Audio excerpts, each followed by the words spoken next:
Good morning, everyone. It is Saturday, February the 8th of 2014. Sorry I'm getting a little late today. I just want to cover some things real quick. Today's going to be about love, by the way. I don't know, since I've been on this plight, posting stuff on Facebook, I really do want to just help others the rest of my life. And that's where my mind says I want to go. That's what I'm focusing on, my destination. And I'm moving on that path. And because I've been doing that on Facebook, posting all those things to help others, it hasn't been a lot, but there have been a few people who've messaged me like, hey, this is going on in my life, and can you help me with that? And, I don't know what value I've had for these people. I really don't. But all I did was listen to what they have to say. I didn't judge them.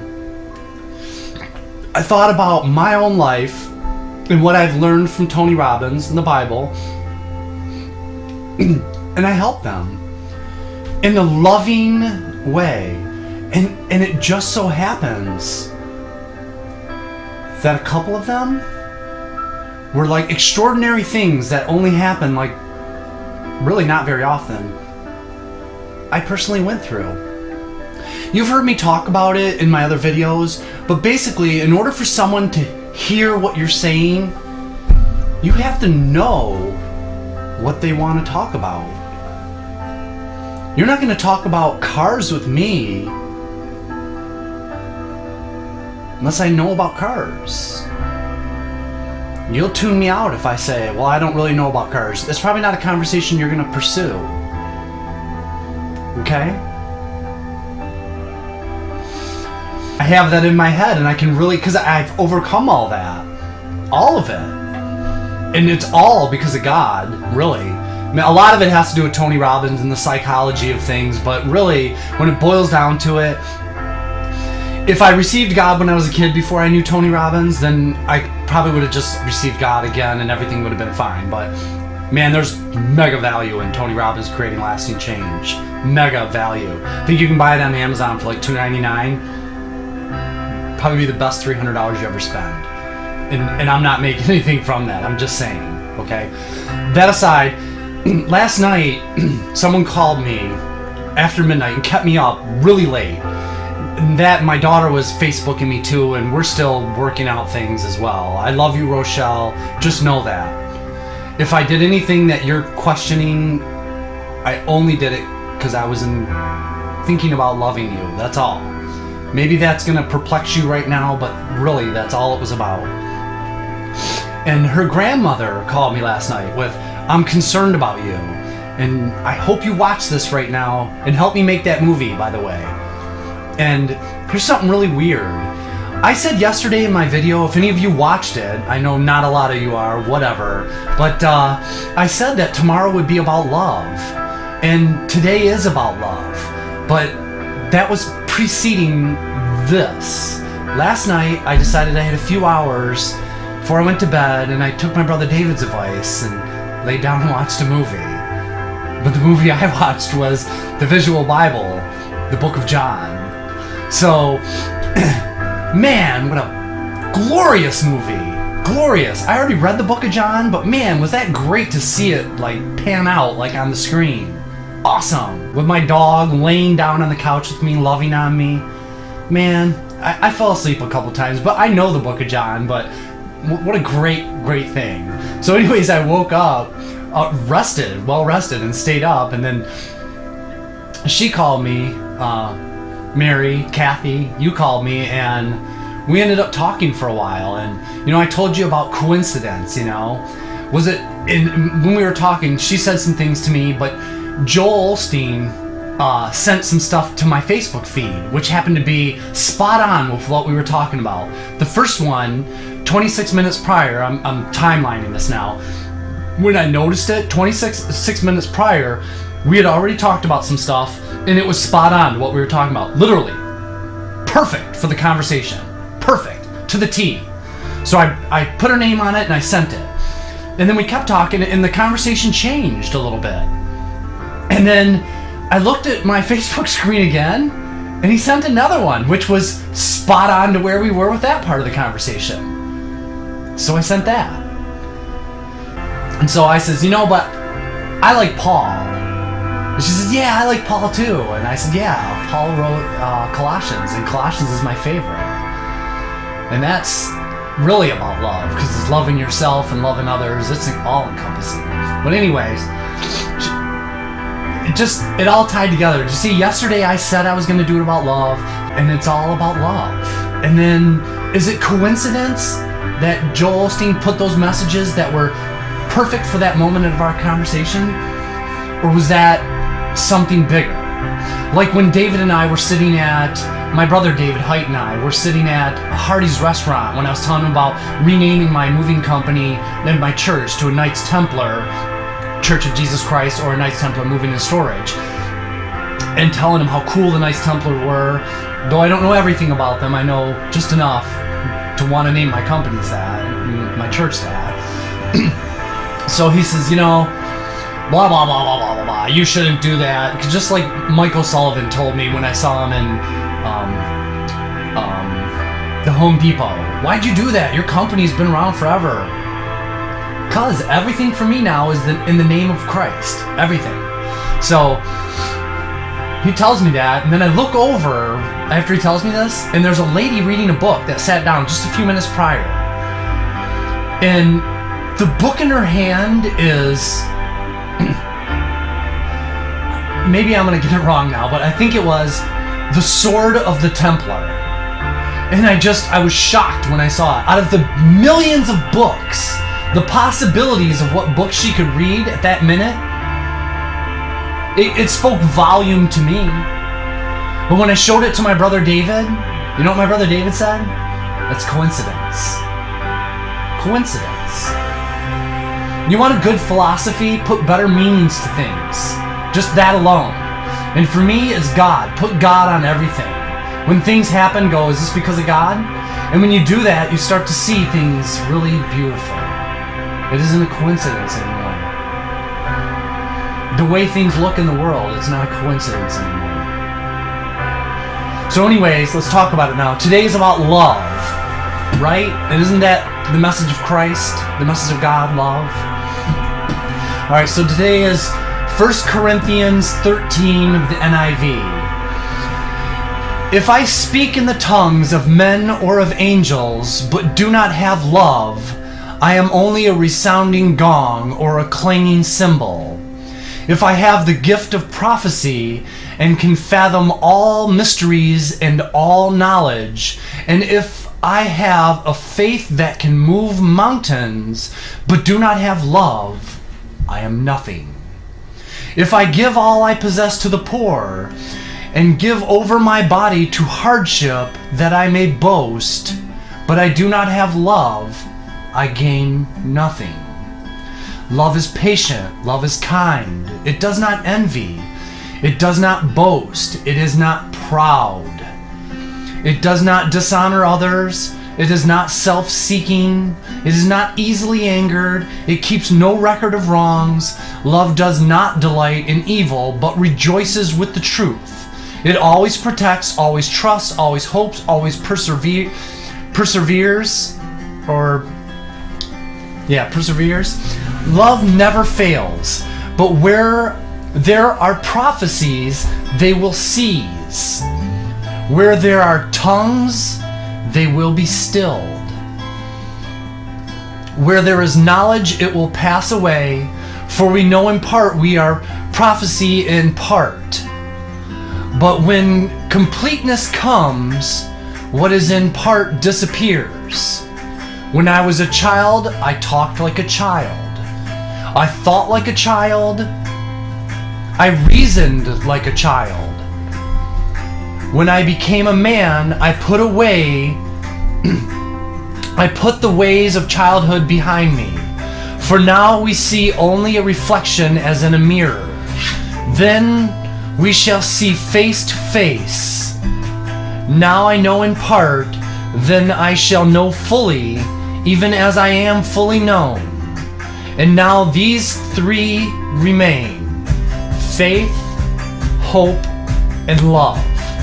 But the greatest of these is love. I love you, Jesus Christ! Love you, Jesus Christ! So anyways, that's it. And real quick, just some more things to think, is this coincidence?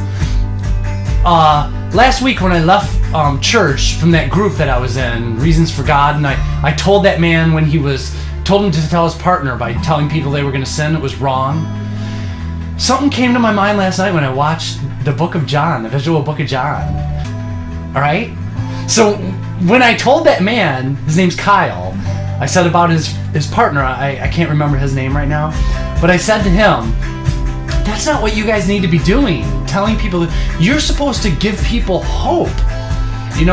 Watch my build people up, don't tear people down, and you'll know what I said, but I think it was like, you're supposed to lift people up. In that minute, somebody might have an epiphany and never sin again and lead people to hope and salvation, and that's faith. Loving on Jesus is faith. Loving on God is faith. So that's one of those, and that's why I said to them, you're supposed to give people hope, and if you think about it, all of that is love. It's love. Don't put conditions on people. Don't. I'll love you if. And just to back up what I said to that man is, don't tell people they're going to sin. For all you know, they will never sin again. Man, when I watched it, you can watch it yourself. Don't take my word for it. But God talked to me again last night when I watched the visual book of John, the visual Bible, the book of John. Jesus helped that woman. Everyone wanted to stone her. Everyone. And then Jesus said to them, let the first of you throw a rock without sin. And they all walked away. All of them. Everyone. And then he went to her, who is left? Just me, she said. So he said to her, go now and don't sin again. Man, is that not exactly what I said? That's the message of Jesus Christ. We're supposed to live in the image of our Creator. That's what God said to us in the Bible. Therefore, don't tell somebody else they're going to sin. It's wrong. Wrong, wrong, wrong, wrong, wrong, wrong, wrong. Quit telling people they're going to sin.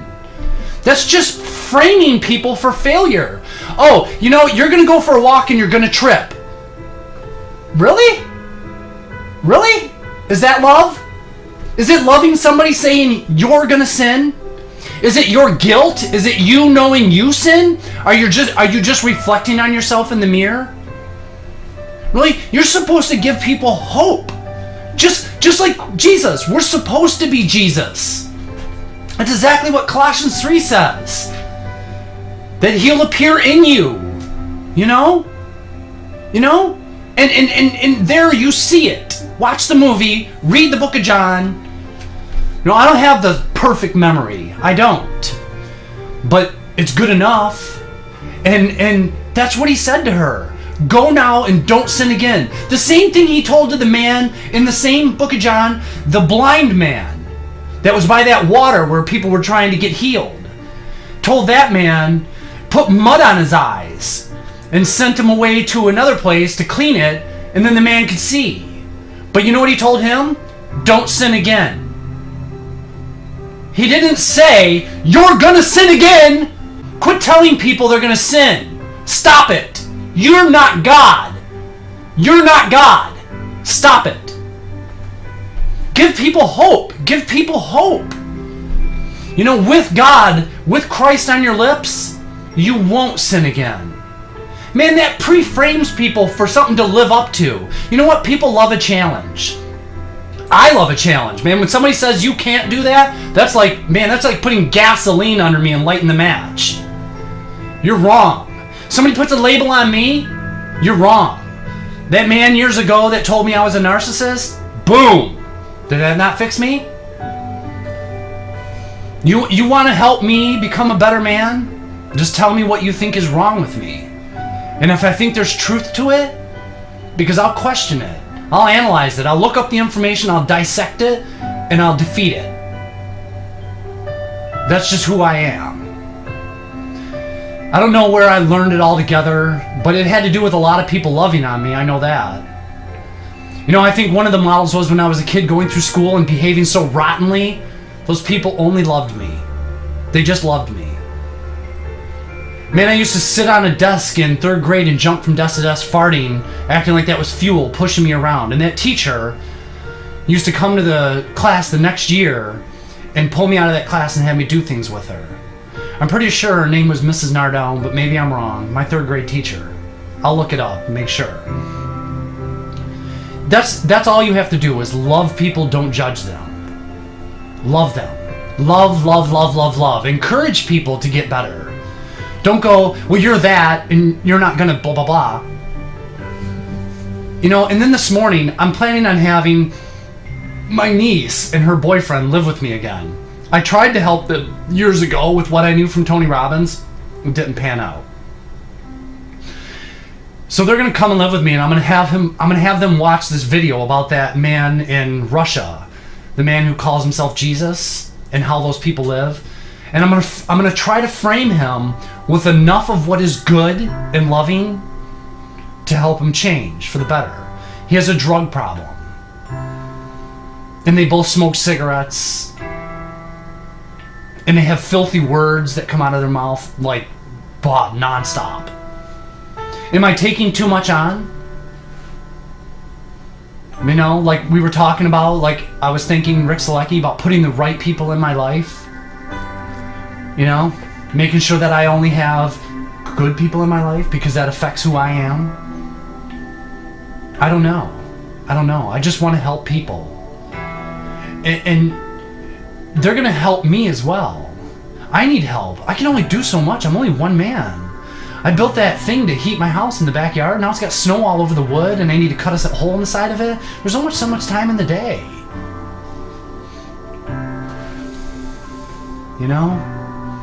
And they're going to pay me to live here as well. I need the money. God, you know I've been telling you I need the money.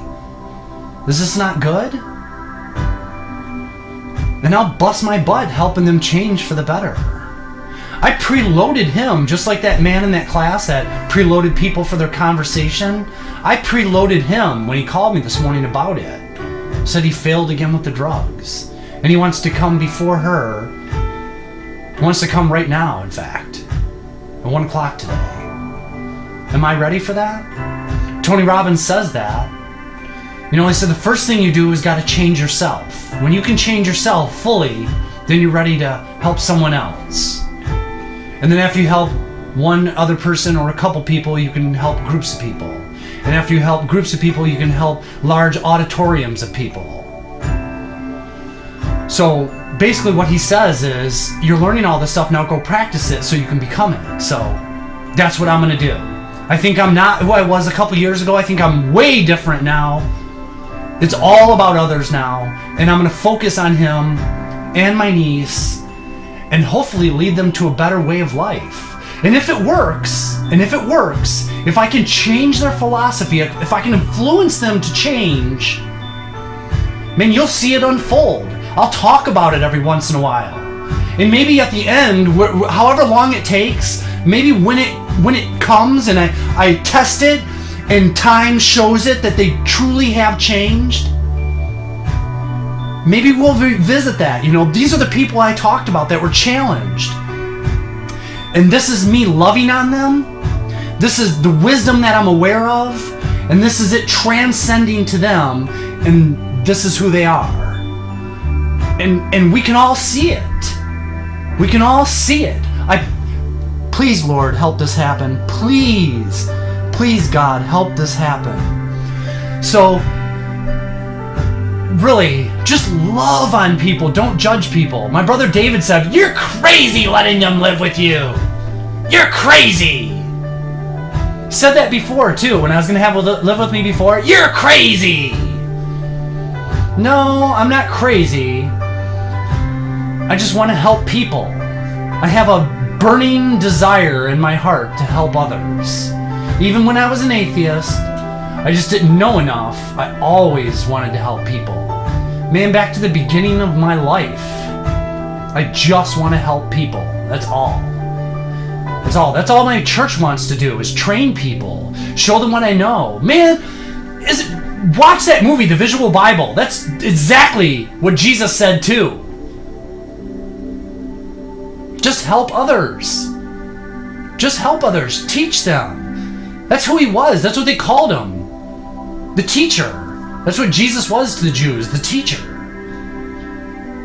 Have I not already said that that's what I want to do, is I want to teach people? You know, you want to live in the image of the Creator, like God said, then be like Jesus. I'm not Jesus, but I am, according to Colossians 3. But model yourself after that. Learn about Jesus and be like him. Am I not a carpenter? Really? So whatever, put whatever meaning you want to that. But yeah, find Christ in yourself and emulate that. Let that be the beacon of light. You know? And then here, I'm going to close this on a photo that I just downloaded from Google. No, it was actually on Facebook. Maybe I'll do a couple real quick in closing. So from here on out, you're going to see a couple images, but just know this, that I love you all so much. Thank you for everyone who's been in my life that helped formed my world the way I see it. Thank you to my mother who's passed away. Thank you to everyone that showed me Christ in the past. Thank you to all my friends that gave me a great relationship. Thank you all of my Facebook friends who send me encouraging messages. And again, if there's some way you can help my church, whether it be through money or things that you want to donate to me that I can sell on Craigslist or eBay, because, you know, I used to have a company that did that, selling things on Craigslist and eBay, and I'm really good at it. So if you have things that you want to get rid of but don't want to deal with it, you know, I have a van and I can pick things up. I have place in my home and in my garage to store stuff to sell. So consider that. Help me get this going. And when things start working out, I'll remember all of who you are. I'll keep a list. I'll keep a list. And I'll put it on the wall of the church. That these are the people that helped this church come. I love you all so much. Amen. Emmanuel. God is with us.